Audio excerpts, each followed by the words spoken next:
need something, you know what you tell them? You just tell them I can be. I can be whatever I want to be.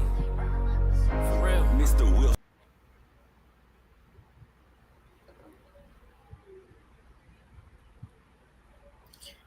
I just want to let you guys know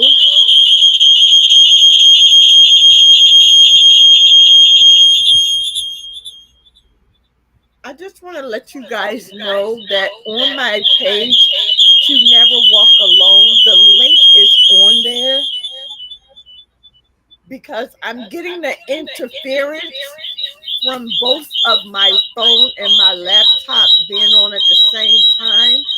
So you won't miss anything. If you could click on that link, that way you can hear the whole program. I see a lot of you are on To Never Walk Alone page, but it's interfering with her live stream. So that's why you hear the humming sound. So I'm asking you nicely if you all could click the link and join the restream for the Break the Silence.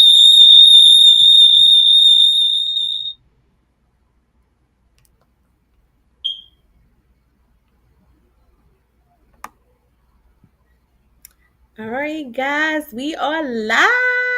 All right, so I'm going to introduce KINB Designs. KINB Designs is an empowering printing company. Um, we want to remind people that they are kind, intelligent, never alone, brave. That you are worthy, you are loved, you are more than enough. We want to raise awareness to different issues that our community face and with different people that walk through life. And just to remind people, literally, we started doing a podcast to remind people that you are not alone. Like, and I met this wonderful, fearfully, wonderfully made Miss Alicia Autry, and she's the founder of To Never Walk Alone, bereavement group for parents. She is an overcomer. She is a survivor. She is a helper. She is a giver. She is a supporter. She is a friend in need. She is a walking testimony. She is a miracle. She walks in her purpose every day. She is an inspiration. And I want to say she's a true definition of note to defeat. And that's what we've been screaming all this year is note to defeat because we are so powerful. And she is such a powerful woman. And I'm so honored and so blessed to be able to meet you and be in your presence because it's like, yes, you are you are such an inspiration. I love everything about you and your group and everything that you did. I'm gonna let you go ahead and take the floor and tell us about your group and what you do. Okay, give me 1 minute. Let me cut this off.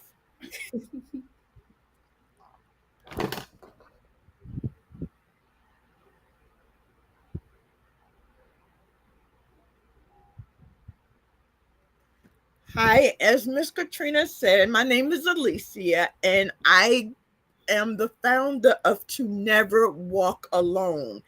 The reason that I created this group is because 34 years ago, 4 days before Christmas, 1990, I had a house fire. I was only able to save two of my four children. I was lost. I was angry. I was depressed. I couldn't sleep. I didn't know what to do. I just was beside myself. I was never a smoker. I was never a drinker. I didn't do drugs. So I just sat up all night just crying. So I would go to the cemetery every day and sit with my kids. And when I sat there this particular time, I heard my children say, Mommy, go back to school. So I said, okay. So I called back because I had gotten a scholarship to go to college, but because I had kids, I didn't take it. So I called the college and they enrolled me and they honored my scholarship. So I went as a medical student. It was kind of hard because I already had a family. I was much older, and back then in 1992, racism was real, still in effect in West Hartford, which was I was going to University of Connecticut. There were 6 Black people in the entire college. They did not let me sleep in the dorm room with them. They did not include me in study groups. They Mm. did not help me with any tests or anything. And I was so defeated because I was failing. I was passing, but not passing to my standards. So a white guy came to me. He said, "You can change your major into emergency medicine and get a bachelor's degree and still do what you want to do." So I went to the counselor and I talked to the counselor and I did that. Because of the, I'm not going to say the way they treated me was bad. They treated me like they were taught to hate Black people. So I went and got my own apartment, but I went back and forth to school from my own apartment. I didn't go to my graduation because they had took all my stuff that was in my dormitory room and put it in the janitor's closet and poured bleach all over everything. So Mm. instead of going back to that school, tearing it up and treat them like the hood from Baltimore, Right. I, Okay. I just went home, was satisfied that I graduated, and I took the Maryland State National Registry test. When I took the National Registry test, I became a paramedic. I applied to Baltimore City Fire Department. When I got accepted into the fire department, I had a stipulation. In order for me to join the department, I had to go through the training to become a firefighter 1 and 2 in order to get in a pension system. They asked me, was that okay?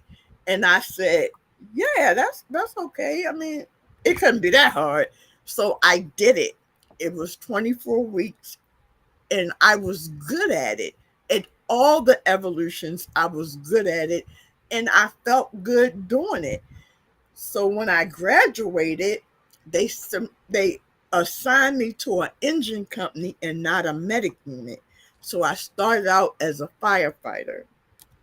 For 4 years, no one knew that I had lost my kids in a fire except my lieutenant, because when I went to initially meet him, he asked me, he said, look, we're family.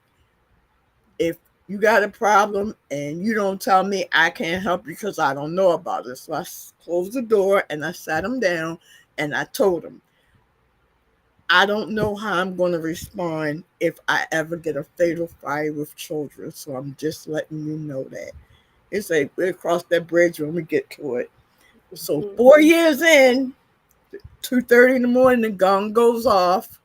We Mm. pull up, fire blowing out the second floor windows. There are bars on the windows. People outside pointing and yelling. I jumped off the engine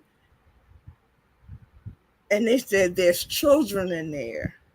My heart Mm. sank, but I still kept putting my equipment on. I ran to the back door. I went inside. I was helping the captain bring the grandmother down the steps. She wasn't breathing. I did CPR on the grass out there till the paramedics came and got her. I put my equipment back on. I went back inside. They handed me a little boy. I ran up to the ambulance, but the ambulance was full because there were 4 ambulances. The little boy, 2 of his brothers, his sister, and his grandmother died that night. The little boy that I carried up to there, the chief said, Alicia, give me your air bottle and take care of him. Because I was a paramedic, I was able to provide advanced life support to this little boy that was in need. He lived for 11 weeks, but he died from infection. Oh wow, from the smoke. Yes. Mm. When there's a fatal fire in the city, they do a press conference because they didn't have gas and electric and they were using candles. So all 55 of the guys that I was on the fire with, they came back to the scene, and I could not understand what made me get up and go back to work after this. But it was just something in me that this was meant for me. So when I went back to work, my lieutenant was on the apparatus floor. And I said, "Where are y'all going at?" I was like, "We're on our way to your house." The reason that they were on my way to my house because I did not know that the 6 a.m. news had caught a picture of me and did a facial recognition with my story that was nationally televised about the death of my kids. And they aired it. Female firefighter suffers same fate as a mother who lost her kids in a fire. Everybody and their mother was calling me, and I had no idea that this was on the news. I cut my Right. cell phone off. I took the phone off the hook. My answer machine was the older answer machine where it was full and it couldn't take anything else. So when I got back to work, all the firefighters that were at my station came and hugged me. So I knew my lieutenant had told them what happened. So when we got back to the scene of the fire with the 55 firefighters that I put the fire out with that night, they all came and hugged me. A lot of the black guys were like, "Yo, why you didn't tell me? Why you didn't say anything? You could have said something. Why you ain't tell us?" Because I needed to prove that I belong here and I could do it on my own merit. Yes. And I did not want sympathy or empathy from them. I wanted to let them know I belong there. And that's where I was, and I was treated like that. Yes. So that is how I use my strength because that gave me great solace. It was a process that I had to go through. In 2013 is when I got to the acceptance part of my grief. I would journal everything that I wanted to say, everything that I wanted to talk to somebody, tell somebody. I wanted answers to some questions. I would write it down. 2013 March, I took all those journals and I compromised them and I published them and had the book published on Amazon. The book is called Through the Fire into the Storm. It's only on Kindle now because the publishing company went out of business and they took my copyrights with them. I'm in the process of writing another book because my life has been on fast forward for a long time. Yes. So I decided that because I was by myself 30 years ago, where it was not as prevalent as kids dying as they are today, I wanted to help someone else to make it to another day, to learn how to live a new normal. It started when I had to go through therapy, and going through therapy, I decided I wasn't going to therapy anymore because it wasn't helping me. I Okay. explained to them, your book smart does not compare to my experience of what I'm going through. So she asked me would I talk to some women. So I talked to about 30 women. They all gave me a standing ovation. I didn't have any notes. I just went in, told my story, and told them what happened. And they came and hugged me and told me that they were glad that they stayed and listened to me. And I gave them hope. And they wanted to thank me for letting me know that it is okay to live a new normal. Mhm. So after that, there was a lady at the shelter that I spoke at. She wanted me to come to her church, so I went to her church and I spoke at her church. Then there was a professor that was at Coppin, and the lady wanted me to come to Coppin to speak. I went to Coppin to speak. There was a professor there from Johns Hopkins Hospital, University Correction, and he introduced himself to me and he said he has a program that he needs somebody to run. He would offer me a full scholarship to get my BSN if I took the position. I was skeptical about taking the position because that was a lot on my plate that I didn't think that I was ready for or I could take. So I helped implement that program and I also got my bachelor's of nursing. I utilized that because you get to see things on the outside of the hospital and you get to see things on the inside of the hospital, which is what a lot of people don't know what's going on in the background. When I Mhm.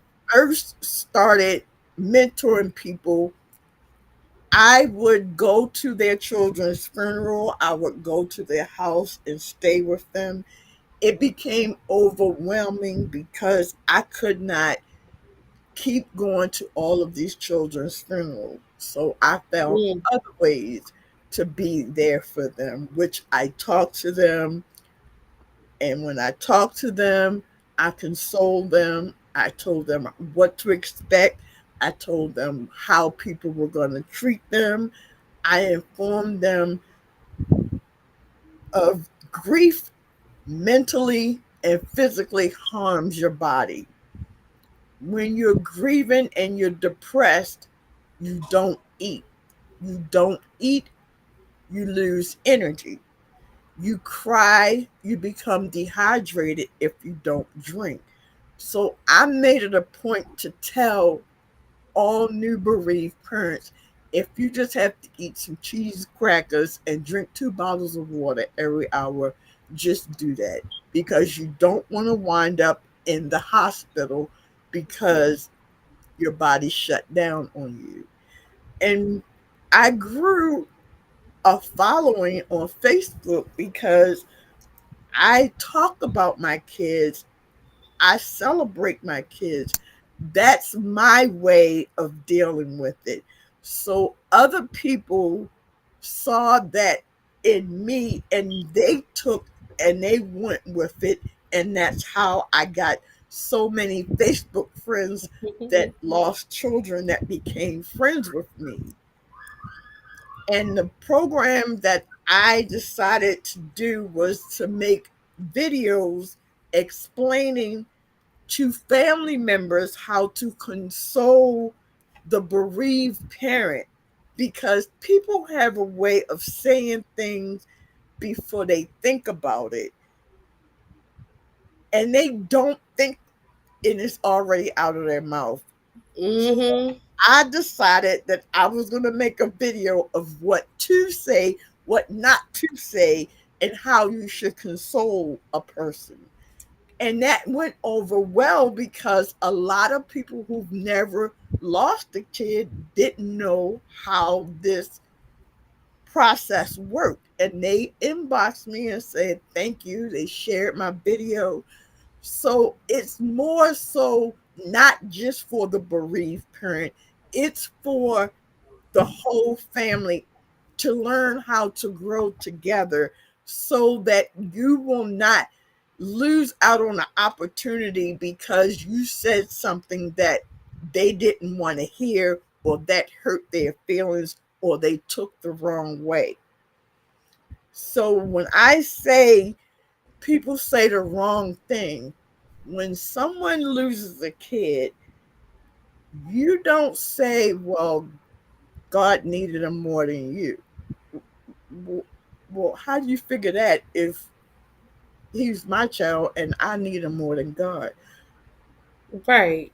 Or if you say, well, it's been 3 months and you're not coming back out the house, going back to work, grief has no time limit on it. It don't. Everyone handles grief a different way. And it's Yeah. up to that person how they handle it. What you can do is start slow. Don't push yourself, but do small things at a time. Make it, you're going to do your hair every morning when you get up. You're going to get dressed and have breakfast on a patio. You're going to go for a walk. You're going to take a trip to Walmart. Reacclimate yourself to doing normal things again, which is kind of hard when parents have more than one child and they have a child that still survived. They're not trying to give that child attention. It's just they need time to process the loss of their child. So when they say she is not a good mother, she is a great mother. She's just struggling. And Yeah. what you can do is just, hello, how are you? I'm thinking of you. I don't want anything. I just wanted to know that you want something from Walmart because I'm on my way. Just simple pay it forward things will help those people get through the day. Yeah. When you feel alone, it's not because you're in a room by yourself. You feel alone because you're the only one who's experiencing these things and are going through these things. Because you So could when be with a group of people and still feel alone. you can be in a crowded room and still Feel feel alone. alone. You don't necessarily have to hold a conversation with somebody, even if you just go going for 2 hours and they know that someone cares, that will help Mhm. them. Healing takes a long process. You have to be willing to want this process. A lot of people give up. Some people, when they lose their child, that might be their only child, and Mhm. their child was of age and it's too late for them to have another child. So then they become withdrawn because they don't want to celebrate Mother's Day. They don't want to celebrate birthdays. They don't want to celebrate Christmas. That is completely up to that person. It's not for you to force that on that person. Suggest to that person, hey, let's go to lunch. Don't even say it's their birthday. Don't even say, I know this is the anniversary of your child and I want to do something with you. Just Like, don't scoop, even remind them. Just do just it. scoop them up and just spend time with them, because people will isolate faster than they will talk to someone. Being that if you've never experienced it, there's no explanation possible. For those who've experienced it, no explanation is needed.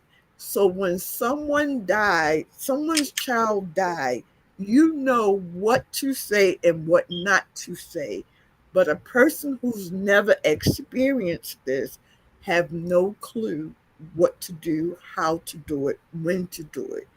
Even if you just send an Instacart of food over to their house, even if you just send a basket of fruit to their house, just to let them know that you do know and Yeah. that you are there for them.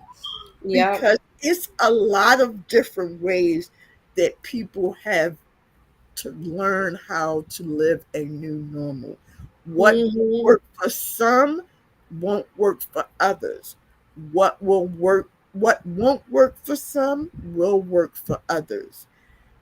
Me being, I'm not a professional mental health person, but 34 years of experience in being a bereaved parent, I can tell you a little bit about what you should do and what you shouldn't do, what you should expect, what you shouldn't expect.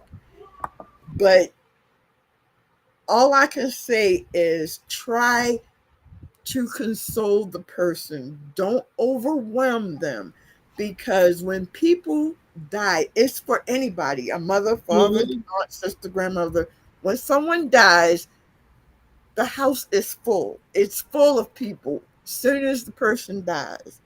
Then for the funeral, there's people there. Then a week after the funeral, there's a few people there. Then a month after the funeral, there's no one there.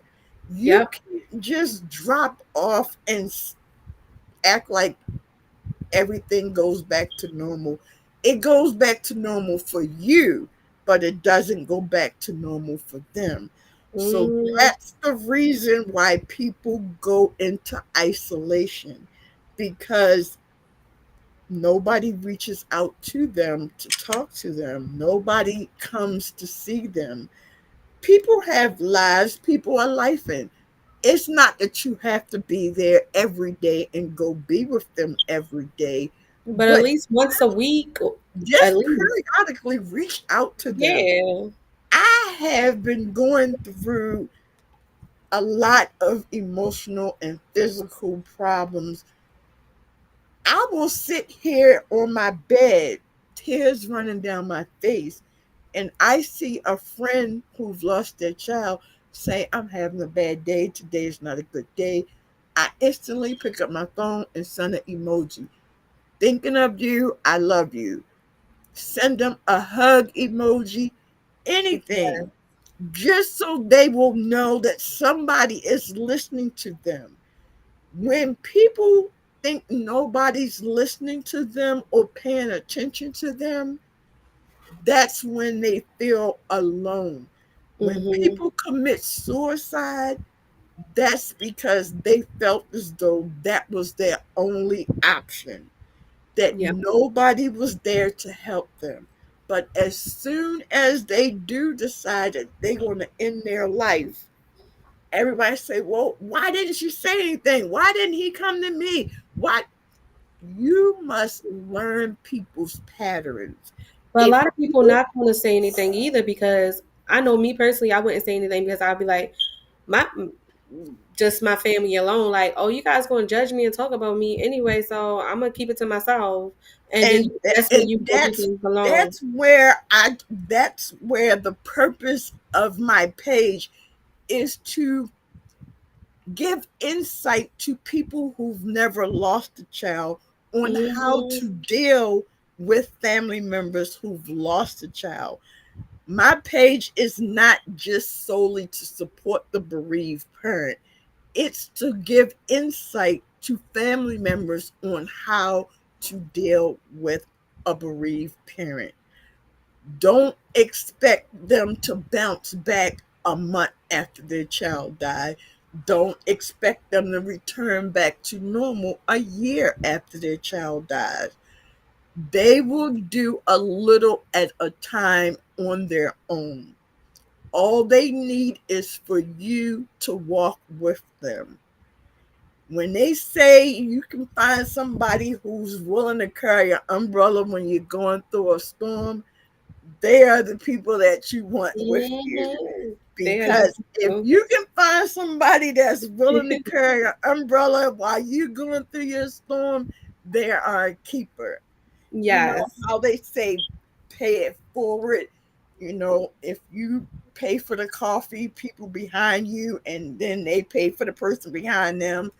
Yeah. But when somebody loses a child, you don't have to go and pay $200 flour. You can a fruit basket to their house. You can send a card with $20 because they might have used all their money for the arrangement. Yeah. You can do small things that will help, that is noticeable when people are going through trauma. There are a lot of people who's losing kids.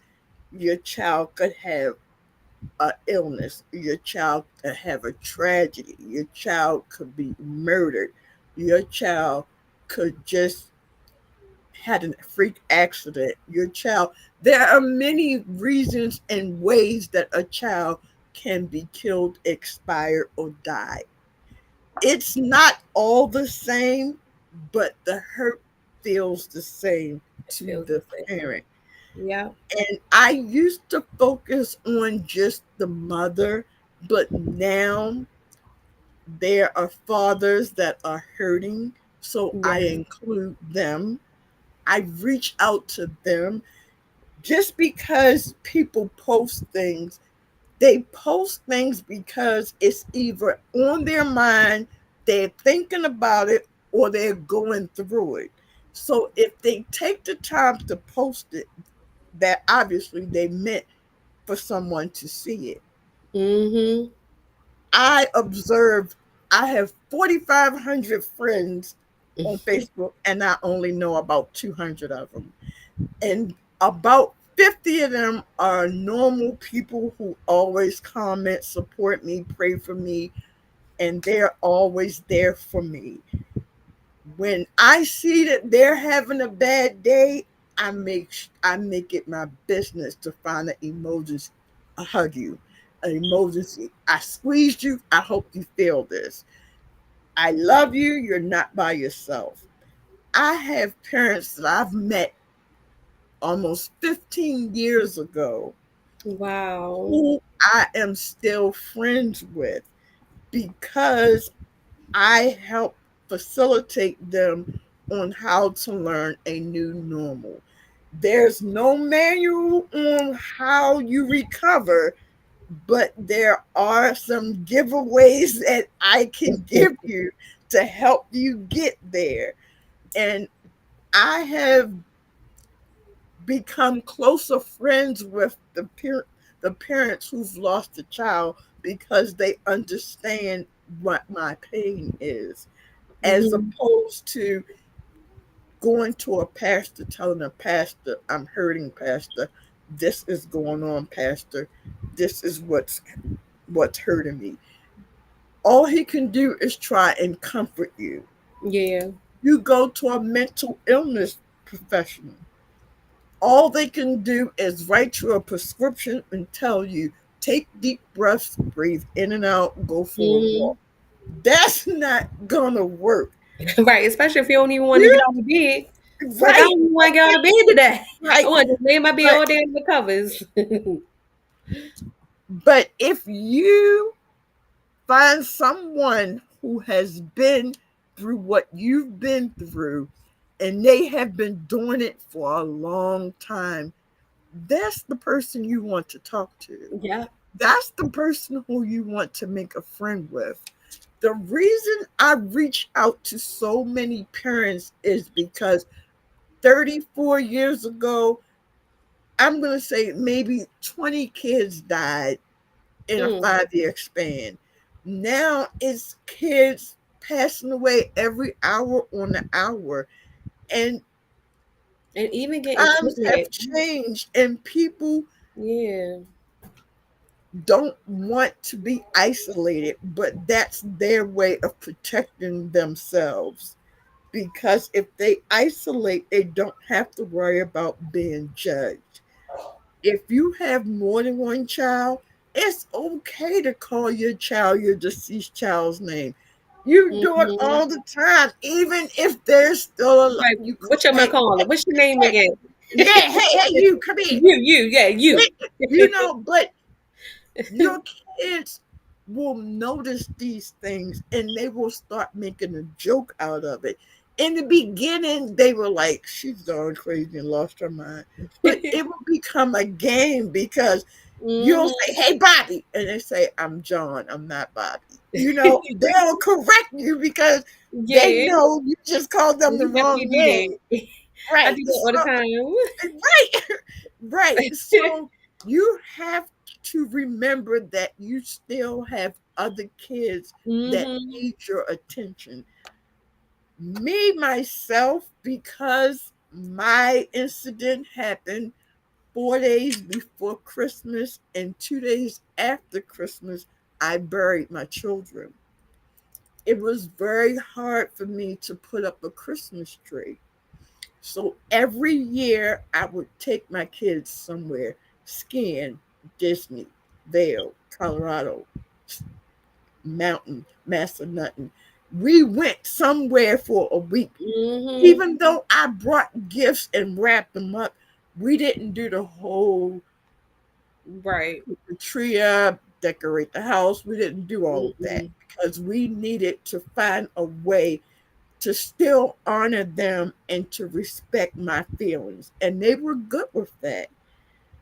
I'm happy they When was. my children had children, I didn't know how to talk to them about it or what to tell them. So one day, my daughter said, "Well, can the kids come over?" I said, "Yeah." My oldest granddaughter said, "Well, nobody better not close that door because I know my uncle and my aunt be slamming the door." I'd be like, what are you talking? Ma, your house is haunted. Your kids don't like us over your house. I had no idea that my grandkids knew about my kids, but my kids sat my grandkids down and told them they had a brother and a sister that passed away. For the 30th anniversary, I did a balloon release out at the cemetery, and my grandkids participated where they read poems, and that made me feel good. Even though that was their first time ever being out there with them, Yeah. it made my heart feel so good that Yeah. my kids told my grandkids about my kids. Some people don't mention their children. Some people just figure if they put it in the back of their mind, it'll go away, it won't bother them, Mm-mm. it'll hurt them. That's like drinking your own poison and not expecting to die. You must still celebrate them because they did exist. And I tell people this all the time: talk to whoever is willing to listen to you. I know I've told my story over 1,000 times. People don't care how many times because No. they're supporting you. They Yep. want to support you, so they will listen intently. They will. One Sunday, it kind of threw me, but I shared my story in church. And after church, everybody came and gave me a hug and told me they love me, they praying for me. This one young lady walked up to me and she said, "I already heard your story before." So it was dead silence. And then That I awkward looked silence. away and she looked away. Okay. And then she realized what she said she Right. should have said. Because I okay. say people don't know what to say out their mouth. Even if she just walked up and gave me a hug, that would have Right. been so much better than for her to tell me, "Oh, I heard your story before." Right. Like, okay. If I do not give my testimony of how good God has been to me after losing my kids, the Yes. next person will not have the same faith that I have Yep. because they are not believers until they see something happen And they see themselves. you and you went So if through it. they see me still surviving, and if they understand that it's okay to not be okay, It's okay. I'm trying to I'm Alicia in trying to here. read the messages. I'm here, She Alicia. I'm too fast. said, People don't care how you feel. They don't. Yes, that's my yes. cousin. My She cousin. said she love you. Yes, my cousin. She lost her daughter tragically, and her anniversary was just recently. So those are the times when people need to love on people more. Yes. Anniversaries, birthdays, Mother's Days, Christmas, things that are festive. When people just don't answer their phone, pop up over their house. Just Yeah. pop up over their house. They even gonna let you in or they not gonna let you in. Just Yeah. pop up over their house. They really, And hey, my act like dad do I'm that to coming me. roasting chicken and some mashed potatoes. Just pop up because they need to know that once everything is over, their kid is not forgotten about. Because, like I stated before, when you first find out that the child died, you have a house full of people. For the funeral, you have a house full of people. A week later, you have half of the people. A month later, one or two people are there. So when you Probably only one person feel stuck around.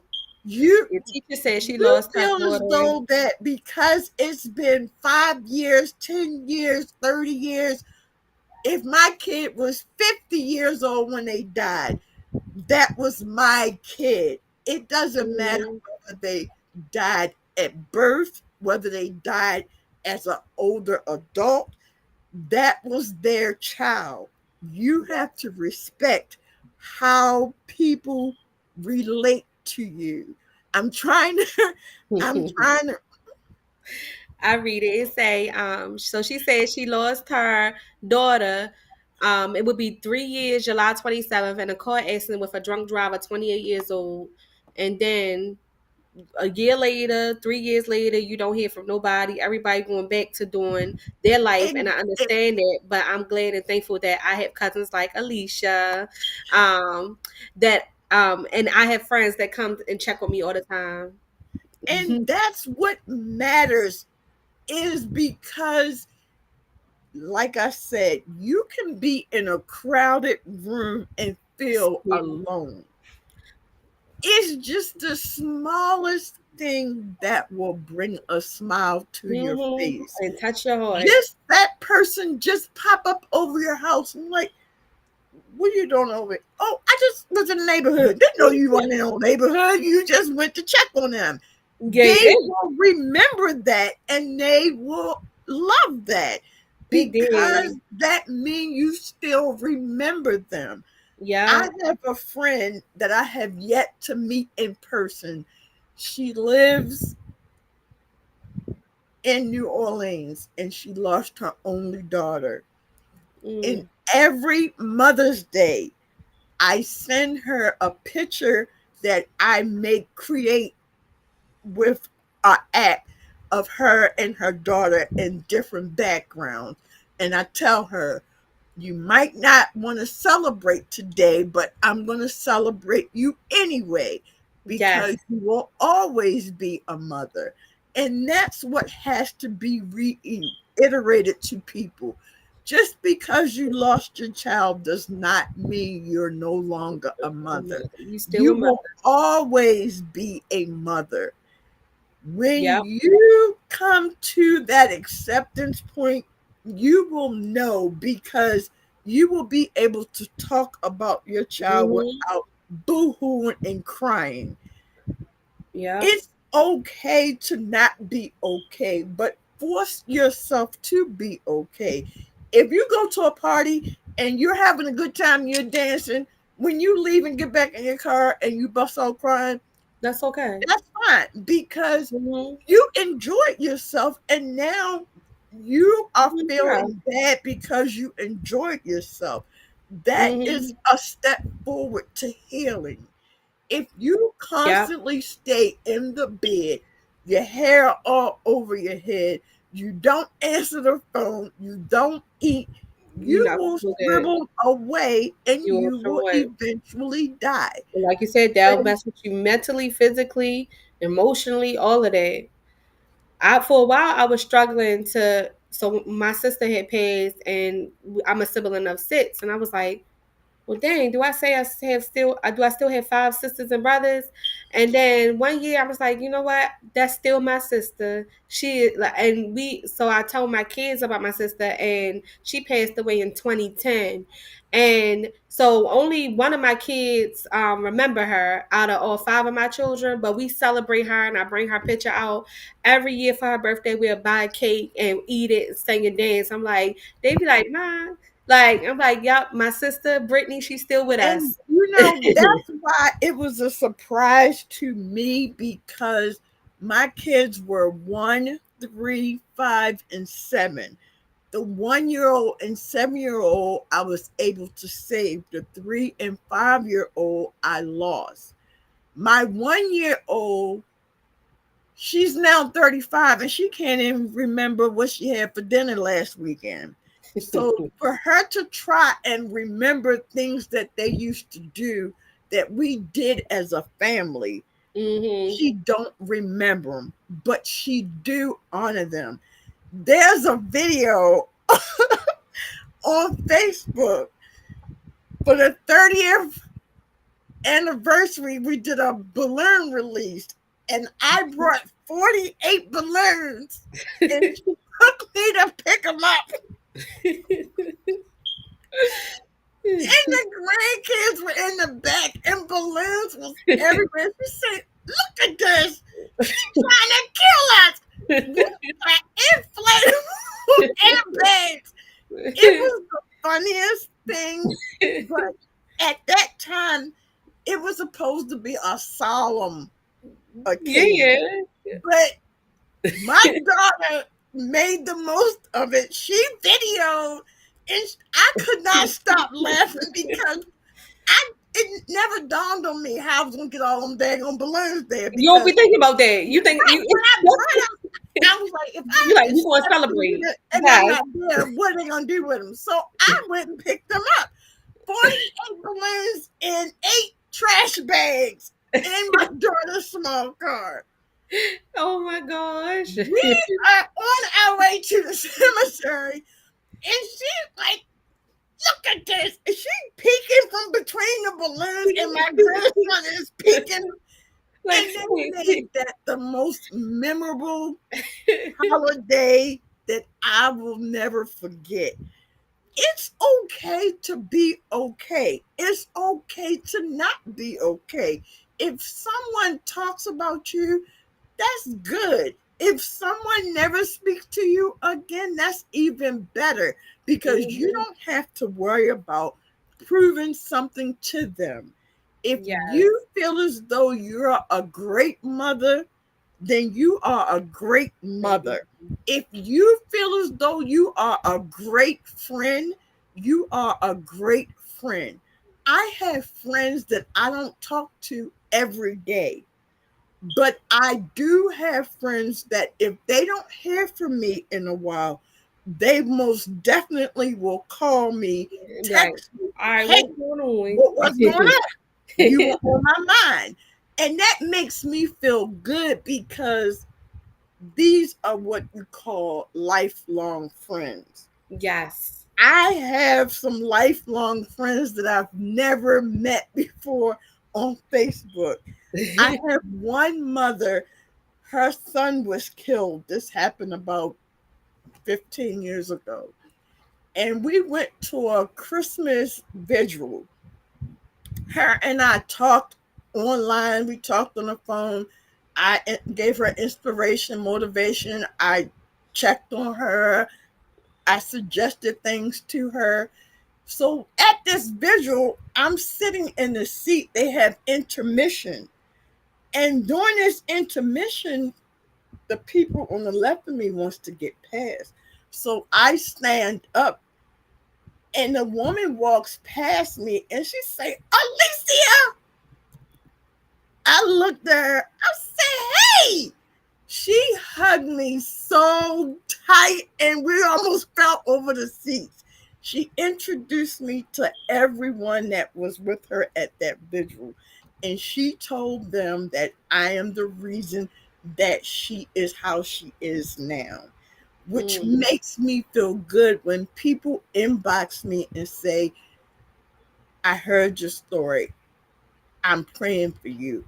I like the way you motivate others. If you don't motivate other people, who is going to keep track of who's not being motivated?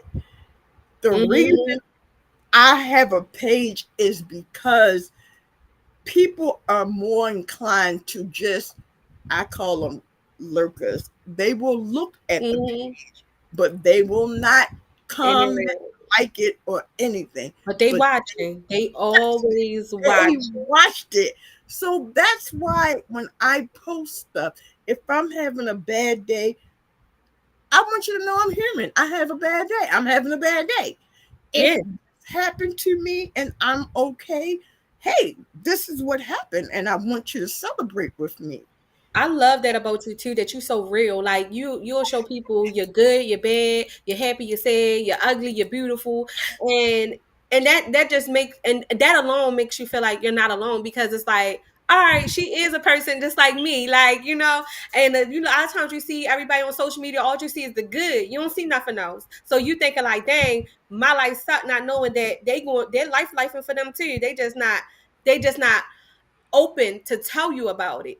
And So, that is how I motivate other people, even though they do acknowledge me through inbox, that they appreciate me and that they support me. I'm there for that person who think they are alone and there's nobody who gives a rat's behind about them. mhm. I am that person who will reach out to you. I'm gonna tell you a story. I have this Facebook friend, and he and I, we like each other, post, commenting each other posts and everything. So about 2 o'clock in the morning, I was up, and he posted, "I need help. I'm in an emergency situation." I never met this man before in my life. All I know is we talked on Facebook or whatever. So I inboxed him. I say, "What's up? What's wrong?" He say, "My car broke down and the tow truck said that they can't take me with my car and I have to get home from where I'm at." I say, "Well, give me your address and I'll send a lift to come and get you and take you home." Wow. He say, "Well, do you know where I'm at?" I said, "No, you gonna give me the address and tell me where you're going." He was Because like, nobody don't be doing nothing like he that. was like, that's gonna cost a little. Sir, do you want to get home or not? So Right. I got the address and I called the lift. Me being curious, I went on his page. I'm going through this man's pictures. I see a picture of him and his mother, and it say "mom." I almost passed out. His mother passed away, but she was my Sunday school teacher, my junior choir director, my usher board director. She took me every Sunday to her mother's house for Wow. dinner. She gave me money for trips. She gave me You see candy. how God That don't make woman no took mistakes. that Everybody is woman connected for took a care of reason. me when I was little. I Yes. texted him and asked him, I said, "When you get home, I want you to call me." I said, "I want you to get on your hands and knees and thank your mother for sending me to That's bring you home, because yes. I would have not responded. I never met this guy before. I just And you thought, was drawn to respond. I Like, just, hey, okay, yeah. he need help. Let me find out if I can help him or not." So I did it. But me being the person I was, I went to his page and was looking through his pictures and I Hmm. seen his mother. I was flabbergasted. I could not believe. Like, what's the odds of that? Like, that This is mind woman blowing. took care of me when I was a kid in church. Wow. She fed me. She took me on trips. She took me to her house. She did everything. That's I amazing. remember him now when after I thought about it, he was a little short, fat kid, but he never joined in any of the things we did. He just That you sat in the guys back of the church. But I told him, I said, when you get home, I want you to get on your hands and knees and thank Thank your mother for sending me to bring you home. And I yes. told him who I was. Mm. Now, when they say God makes things happen, God makes things happen. God makes things God happen. makes things happen. God makes things happen. Even through Wow. your storm, you might cannot understand why God Mm-hmm. did this to you. Why is God putting you through this? Jeremiah 29:11. On my emails, when I send emails out, that's under my signature. Jeremiah 29:11. That is my purpose. I was given a purpose, so that is how I live my life. Yes. To be a purpose for someone to live another day. Yes. Because if you learn to live a new normal, you will be okay. If it take you 5 years, 50 years, 100 years, eventually you will get to a point in your life where it's okay to not be okay. I love that. So So, that is how I became such a motivator, because of the things that I have been through, that I have happened to me, that instead of giving up and just dying, I utilize that pain to make it into something for somebody else, to give them strength. yes, I love that. What would you say helped you the most during your time of grieving? Was it journaling? Like, what did you do to get you out of that dark space? What got me out of that dark space was exactly that, journaling, because Journaling. there was no one that I could call and say, what do I do when I feel like this? How do I not feel like this? How do I get out of this position? How do I make these thoughts go away? How do I make myself eat? How just different things that are normal to normal people become a struggle to someone who's Yeah. grieving. Mm-hmm. And Mm-hmm. that is how I wound up writing my book, because everything that I journaled, I detailed in that book. So Yeah. from the time I was a little girl until my tragedy, I made my tragedy into a triumph story, and I wrote it, and I made a lot of people finally got to see that it's okay not to be okay and Mm-hmm. still be positive. Yep. But there are going to be people who don't know what to say out their mouth. You And just that have to say, okay, and don't respond. Just don't let let it it trigger go. you. just, just don't don't bring don't. out that Baltimore out you. Right. Hey. You can take the girl out the hood, but you can't take the hood out the girl. Hey, what you just said, I didn't appreciate that. And they fighting words, but you have to look for Mm-hmm. another way to deal with it. My tongue has been delivered to where I don't Amen. curse people out anymore. Now my Amen. face, that's a whole nother story. You can tell what I'm thinking and what I'm saying to you by the look on my face.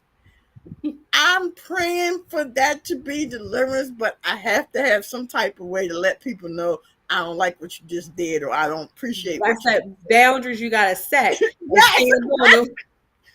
that's Cookie, just something cookie to that you. I have. I'm grateful that my tongue has been delivered, because I was a slick talking person. You know, Oh, I know that. Like, that's my goal to get there. Cookie to you said, "Amen, Alicia. You're so strong." And you mailed her the book too. You know, I took my glasses off. I can't see, but I'm trying.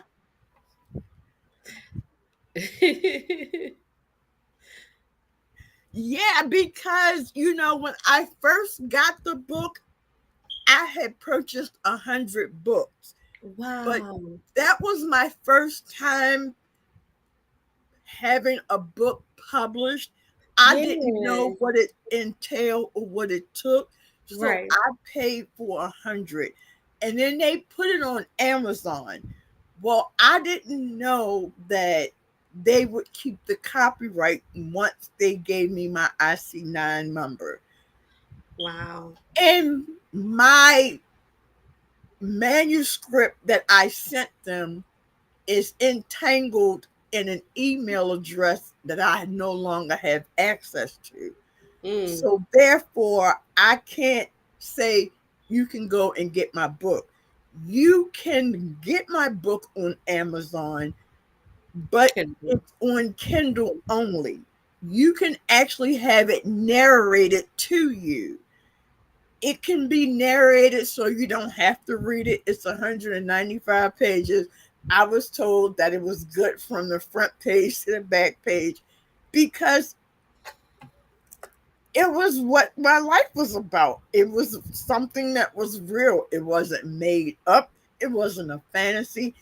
It was something that was believable and tangible for people to understand.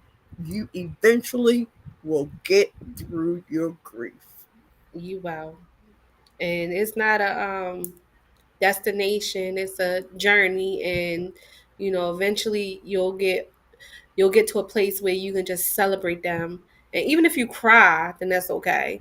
You can still just celebrate them, because I know sometimes it take a one song come on, I'm crying, boo-hoo, crying in the car, and my kids, they be like, oh yeah, mommy must be thinking about her mom or her sister right now. And I just pause, bust out crying because the song came on. They was like, oh yeah, this the song she cried to every time. And You know, but that's what make your family because they pay attention to what you're doing and what you're going through. They Mhm. don't just ignore you and say, well, she crying again, and don't ask you, are you okay? Or just give you a hug. They need to respond to let you know that they know you're okay. Yes. Because one day I was on my way to my daughter's house and I was getting ready to go past Chick-fil-A, and Chick-fil-A had a triple line, and I just pulled over, busted her crying, and called my daughter. She was like, what's wrong? I'm like, I don't know. I'm on my way to your house. I can't make it. She said, all right, I'm going to place an order, go to Chick-fil-A, get the food, and bring it to me. That distracted me. So my kids don't know what to say to console me. They just know how to distract me. Hmm. So if that is what you need to come up with a way to bond with your kids and for your kids to know that you're okay, a distraction is a good way. A cracking a joke is a good way. You Yes. know, I, a lady, her son she just celebrated her son's anniversary of his death. And I told her, I just wanted her to know that I was thinking about her, that it's nothing that I could say that she don't already know. I say, but Exactly. I'm here to listen to you, to talk to you, even run through the mall naked, and then I put a JK behind this smiling face because it it made I know it made her smile or it made her Hmm. laugh. That Yep. is what you need to break the ice. It's not Yep. always so serious. It's not always the end of the world. My cousin just lost her son, and she used to always say to me, "Man, how do you keep going? How do you get through it?" She was ready to crawl up into a ball and just die, but I Hmm. still motivate her. I still text her. I still talk to her. I still send her thinking of you emoji. Even when she don't want to be bothered, I still send her emoji to let her know, hey, I'm thinking. It might take her 2 to 3 business days to respond, but she know I was thinking about her. Right. Long So as you send that text, you know. long as you get it, but being a support is what most people need. When you talk about things that hurt you, or you talk about things that brought you to a point, and you can talk about it and describe it without overwhelming yourself, you're finally at a point of acceptance. Yes. And when you come to that point of acceptance, it's not that you forgot, it's not that it didn't happen, it's not that it's over, it's not that it's done. Your body has a way of reminding you what you're going through. Mm-hmm. My kids died 4 days before Christmas. The last Thanksgiving I spent with my all four of my kids, my family at my mother's house, and I took a picture of my kids. We did not know that my kids were going to die the next month. Both of them were born in November. The last holiday we spent together was Thanksgiving. Mm. Then Christmas. About a week before Thanksgiving, my body will start. I'll have panic attacks. I'll have anxiety attacks. And it's not that I don't know where they're coming from. I just have to learn how to adjust to them. Mm-hmm. And that's what I try to tell people. Be mindful of what happens to your body, because it's a sign to let you know that something is about to happen. It will remind you that your child's birthday is coming. It will remind you that the day your child died. It will remind you of the funeral. It will remind you of a holiday. All I can say is talk to someone about your child, because they did exist. You don't want them to be forgotten. So, therefore, you will continue to immortalize them in life. Yep. You don't want them to. Oh well, how many kids you have? Mm-hmm. I got and you don't know. You got 5 kids. If you gave birth to Yeah. 5 kids, you got 5 kids. That's Because they the end still of with it. you. If Yep. you choose to go into it and tell them, that's on you. But everybody is not susceptible to that information. Everybody doesn't Mm-hmm. respond to that information. Like for me, the I don't like it Christmas, when they say you still got other children, but those children made it too. Like, why would you say that? Like, yeah, and that's the thing that you have to remember. You have to get out of the bed, cook breakfast for those kids to go to school, wash their clothes for them to have clothes, even if you have to do it butt naked with the music blasting while they're at school. right. Whatever gets you through I'll do. that, that's how you do it. Mm-hmm. But be mindful of how you have a conversation with some people, because it can change the trajectory of other people, which they try and make it seem like you just ruined their day. For me at work, they always want to throw up Christmas decorations. They always want to exchange gifts. They always want to have a potluck or whatever. I don't want to do any of that. And they I, gotta respect that. I don't. What's wrong with you? You don't like Christmas? Why you don't want to? Why you don't want to change name? Oh, you're a party pooper. Mm-hmm. So I don't respond right away, but when I catch them by themselves, I tell them. And when I tell them, their whole disposition change. It's like Yeah. they crawl up in themselves and die. Like that was the worst thing they could have suggested to me. Yeah. They go and pack everything up and put everything away. That's not why I told you. It's I just you don't told want to do you it. so you would know why I don't want to be included. Right. It's not for you to not celebrate. It's just for you to be okay with me not being a participant. Mm-hmm. And I still get stirs at people in the market. I still see people while I'm out, and they'll look at me and they'll double look, and I know that what they're thinking. You're the lady from Facebook who lost their kid. Very seldom Mm-hmm. do they confront me, but I can see their look on me when they look, or they're on their phone trying to find my picture to make sure it's me. I am human. It's okay to talk to me. It's Right. okay to approach me. It's okay to hug me. I was a little leery of people hugging me, but Yeah. when you hug somebody, you can feel the negative energy released to the good energy, and whether It's a they're fit. there, you're gonna hug them again or you're gonna stay away from them. Yeah. You can tell that because I used to, when people would reach out to hug me, I would just grab them by their hands, and I could tell whether it was a good energy or a bad energy. Then the Right. next time when they go to hug me, I will let them hug me. If it was a bad energy, hey, how are you? How you doing, sister? Okay, Still with nice to you. see you again. Still with you. That's it.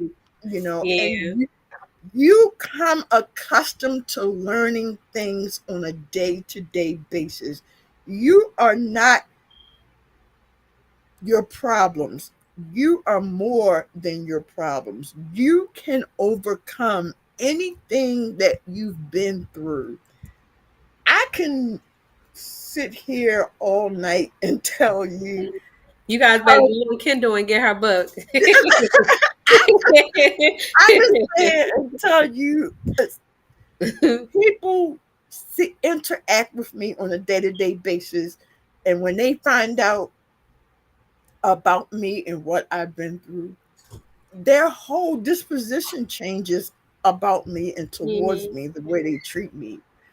I had a new manager that I heard about her, and she came in her office, and I went in there and I asked her for my schedule. I told her something was wrong with my unit. I got a key. She said, can I talk to you for a minute? I said, yeah. She said, can we go out in the hallway? I'm like, yeah. Hey, Mike told me about your book on Amazon. How can I go about getting it? You could have just been regular. How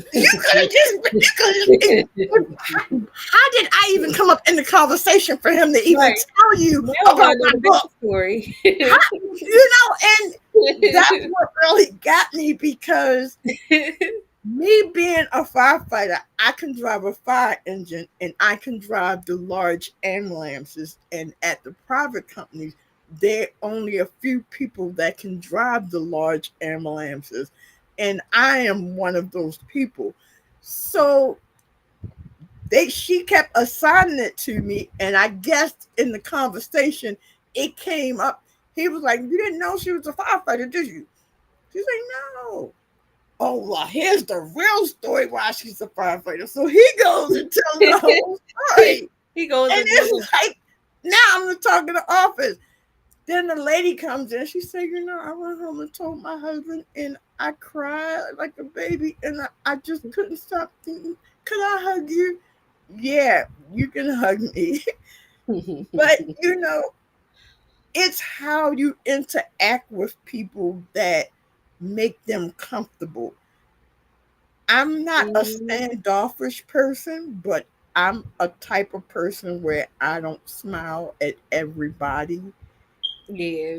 I don't mean to mean mug people, but I have to feel you out before Mhm. I be comfortable or relaxed around you. So when people see me, they realize, hey, she's from Facebook. I know her. That's my friend.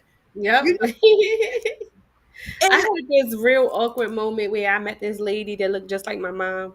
And I'm telling you, she looked just like my mother. And I was like, can I hug you? Like I said, I know you don't know me, but can I just hug you? Because you look just like my mom. And I know this is awkward and weird. And we could just go about it. I just want to hug you just one time because you look just like my mother. And I called and she let me hug her. She let me hug her. And I just held her. And it was like an awkward 10 minutes. Like I'm like, right, was so awkward because I don't know this lady, but right, she looked just like my mother, and I was like, "Oh my gosh, I just want to hug you! Like, just please let me hug you!" Like, and I was shocked because I know I looked like I was crazy. I said, "I know I look like I'm crazy right now, but I really need to hug you right now." Like, and she let me, and the fact that she allowed me to, I was like, "Oh, we both crazy now. We gonna go ahead and go about our business." right. And that was my last But when conversation. you tell people the reason behind the hug that you need or the connection that you need to be with them, it can change the trajectory of how they feel. And you don't want to make it be uncomfortable. So it's better to explain to them why you're staring at them. Hey, my mom just passed and you look exactly like mom. I just had to do a double take. And they will reach out and give you a hug, so let me give you a hug. Mhm. But if you just startle people and just tap on the shoulder, can I get you? No, man, I don't want Like, you in my space. No, are you trying to kidnap me? Because the first thing will pop my, right, you trying to kidnap me? What you trying to do right right, now?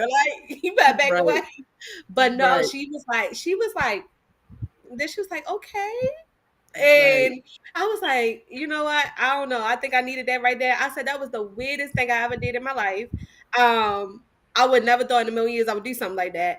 And she was okay with it. And I was just like, oh my gosh, I didn't know I needed that, but I needed that. And there are still some good people in the world, even as much chaos and turmoil and controversy that's going on. There are still some good human beings out there who Mhm. do have sympathy or do show empathy for a person. It's just, don't take it the wrong way if they fall off and you never hear from them again Yeah. unless you accidentally bump into them. Yep. Things happen. Life and they Life, could have life, gotten and sick. Their husband or spouse could have died. Their cat you could never have know. got You ran never over. know what somebody going through until Something they that tell you. somebody is going through is a reason that the communication was broken. So what Mm-hmm. you do is you recommunicate with them. If you recommunicate with them and they respond, you're back to where you were, your friends again. If they don't respond, you wish them well and say a quick prayer for them. Yep, and That's that's all it. you can do. You cannot make people be in your life. You cannot make people do things with you. You cannot make people make you feel comfortable. When I say somebody is going through something, if you're a friend, I'm going to get some hot Doritos and a Sprite and I'm coming over your house and we're going to sit and watch Netflix. Yep. Something like that, because even though I did not ask you, could I come? We're good enough friends that I know that you need me That you. now. Mhm. So because I know you need me now, I'm going to interject myself into your life to bring a Yeah. smile to your face. I had a cousin that we we butt heads a lot, and since I told her about my health diminishing, she's been calling me on a regular basis. And just so happened one morning I just got up and I said, "Good morning, beautiful. Have a good day." She called me when she got off of work at 1:30 in the morning. She said, I didn't know whether you was asleep or you was up, but I was smiling when I got that text from you. That text is just letting you know I was thinking about you. I'm not trying to hold an hour conversation. I'm not trying to keep you from doing what you were doing. I just wanted you to know you were on my mind. Yeah, And that goes a long way. that goes a long way. Be attentive. If you're friends with people on Facebook and if they say, man, I hate it here, go to their inbox, send them a hug. You ain't gotta ask them why you don't want to be here. You don't have to ask them what's going on. You don't have to be in their business. Just let them know that you're thinking about them. Just Right. let them You know they're mad, not alone. And that's how you be compassionate to other people. yeah, spread kindness. I'm all for spreading kindness. You don't know what type of day or what everybody going through. So it's just always good to spread kindness. We definitely been over an hour. Yes, We and I was here, gonna have to do a part two because we can talk. yes, Okay. yes, because and I try to let people know what's going on with me. So on my personal page, I do tell people what's going on with me. So when I put my feelings or interject how I'm feeling or what I'm going through, I don't get upset. I don't block people. I don't delete people. I let them express themselves. And then after I reason with them, I go back and make another post as to why I responded the way I responded. Or I will go in their inbox and explain to them why I did something the way I did it. Because everybody should have an opinion on everything. It's a matter of whether you heed to their opinion or you ignore their opinion. Yes. Kiki So said you are that is, loved beautiful. That's what but Kiki I just want to thank you, said. Miss Katrina, for inviting me, I want to and thank you we for will coming. be I working love together closer. I love that you are walking in your purpose. You are so powerful, inspirational. I love all of that about you. Before we go, we are going to take a moment of 1 minute of silence for your friend that lost her baby last night, guys. Yeah. So let's take 1 minute and put her in prayer and in our hearts.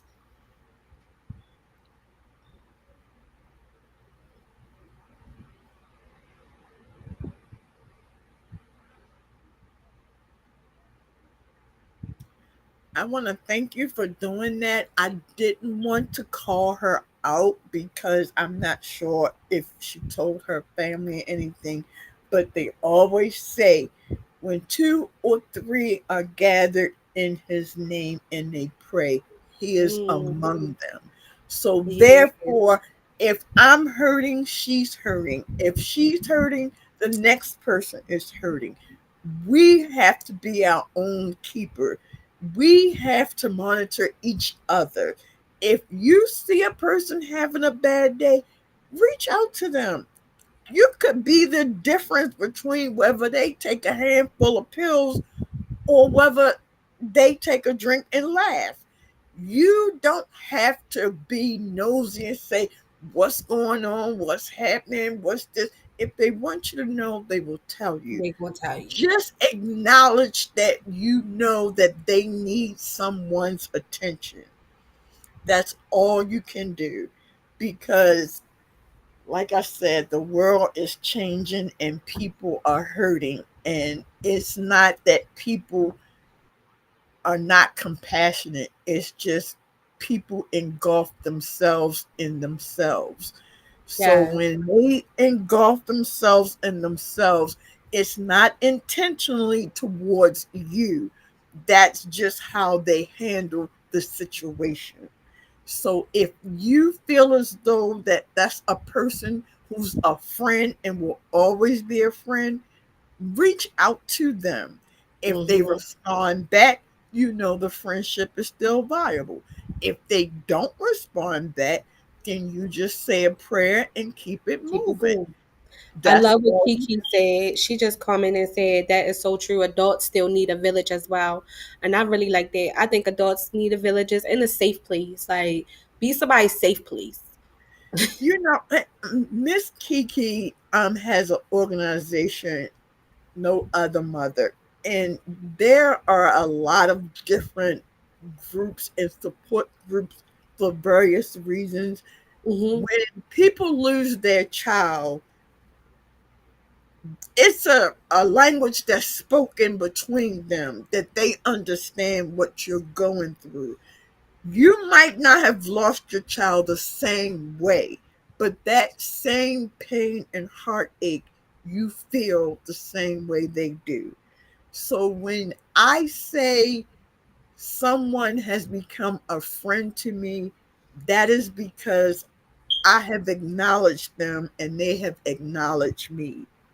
When people are going through something, it's not for you to just lurk on their page and not say something, because I like I said, I know people who will come to me in public and say, "Hey, I know you, and I heard you, and I know what you're going through." And I used to look at them like, "Well, how do you know?"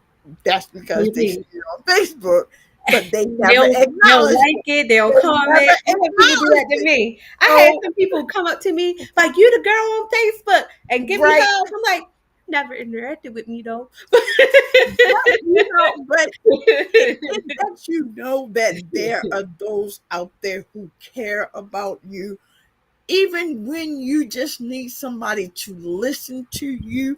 It could be about anything. It's in the middle of the night. You up. You just need somebody to listen to you. Hmm. You can just listen to them. Or you need somebody to talk to. When I first started this journey of sharing my tragedy, I used to give my phone number out to people all over the country. There's this one woman, she was from Australia, and the time difference, we're behind 8 hours. So when she would call me at 2:30 in the morning, it's 9:30, and she's sitting on her front drinking coffee. And I would answer the phone and I would talk to her, and I say, "Well, um, I'm just gonna give you a call on my lunch break tomorrow because I have to get up in a few hours." She said, "Get up in a few hours." I said, "Yeah, it's 2:30 here." She said, "Oh, sweet Jesus, girl, it's 9:30 in the morning. I'm sitting here drinking coffee. Why'd you answer your phone?" Because if you took the time to call me, you needed to talk to me. I Yeah. answered my phone. And it's So some awesome people now, overseas too, and they'll call you anytime because yeah, so the time if difference. for people who I know need motivation and that this is something new to them, I give them my telephone number. Even though they don't reach out, when I do send those emojis to them, it brings joy to them to know that somebody actually cares. Yes. Well, I want to say thank you for breaking the silence. And thank you, Miss Katrina Williams, for inviting me to your podcast. It Yes. will not be our last time talking. And maybe next time we'll have a scripted segment instead of just girl talking and everybody listening. But Look, I everybody am loves that. grateful for the Look, people who did join us. I am grateful for the people who have supported me. I am grateful for the people who said prayers for me. I am grateful for the people who are just caring and acknowledge me. yes, I love all of you, and I'm going to wish you all a good night. yes, and I love. Thank you so much for coming. And October the 19th, we having Break the Silence, Note to Defeat event. And Alicia, you are invited to be there. So you guys come there to and we're gonna have speakers, we're gonna have poets, we're gonna have dancers in a fashion show, but it's just You guys are so powerful. And you guys, we just saying, I will not be defeated. I will not be destroyed. I will not be bound. You guys are so powerful. And this right here, just listening to Elisa talk, she has not let everything that she went through in her life destroy her or defeat her. She is walking in her purpose. She is so powerful. She is so loved. And I'm so grateful and thankful and honored that you are here with us today and you are still here with us. And she is that friend, guys. So make sure you guys go ahead and follow her, join her group. She is that girl. Okay. How do I get the copy of this video to put on my page? I think I could download it. I'm gonna see if I can download it, and then I'm gonna send it to you through the download. You guys could also share it from YouTube because we streamed on YouTube and Facebook today, and you can also share the one from Facebook. Just share it, but I'm gonna download it and see if I can send it to you too. Okay, because there are some people that went away on a trip. There are some people that were sick. There are some people that were traveling that wanted to be there for this because they're my support and it meant something to me for them to let me know that they weren't going to be able to be there with me. So I want them to see what I need to type something in here. I want to thank everybody. I see all these comments. I don't know how I don't know how this works, but like I said, I love all of you guys and I'm there for you. My inbox is always open. This is how I got so many Facebook family and friends because people reach out to me and say, hey, my cousin, mother, sister just lost her daughter. Hey, my father just lost his daughter. Hey, my brother just lost his son. Can you talk to them? I don't mind reaching out to people. If you want to reach out to me, when you send a message, send me a friend request or it will wind up in the spam folder of no return. Yes. So I'm just giving you that. I try to send out invites to my page to Never Walk Alone. I haven't quite figured out how to make it a part of one of my pages so I don't have to pull it up on Facebook to do stuff on it. But when I do, I send out invites. You might get multiple invites. It's not that I'm trying to win you over to join my page.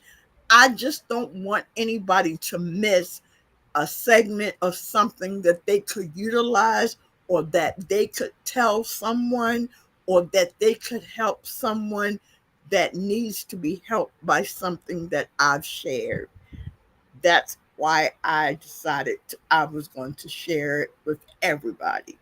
Yeah. But again, good night, and I thank you. Have a great night. Have a good night, everyone. Thank you.